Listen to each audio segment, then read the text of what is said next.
Let's dive right into today's top story. A day after New Delhi and London signed a landmark free trade agreement, concerns are mounting over its impact on access to affordable medicines. Experts and activists warn that new patent provisions in the deal could put life-saving generic drugs out of reach for millions.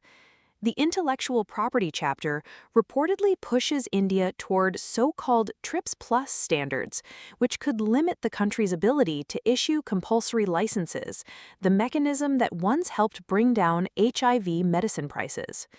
Critics say the agreement favors voluntary licenses and demands adequate remuneration for compulsory licenses, potentially making it too costly for Indian generic manufacturers.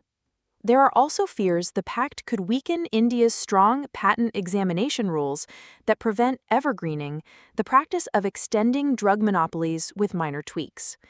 In response, Indian government officials insist the country's sovereign rights have been preserved and that data exclusivity demands were rejected.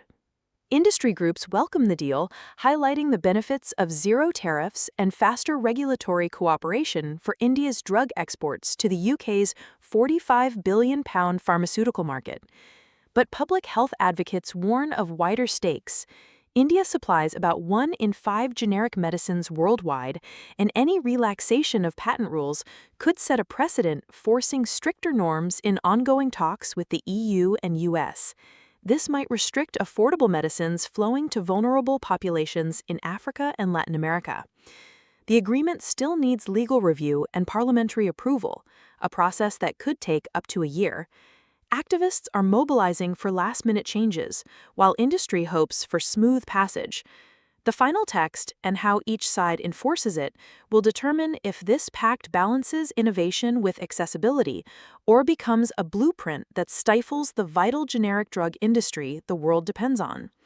Thanks for watching. If you found this video helpful, don't forget to like, share, and subscribe to our channel for more updates. See you next time.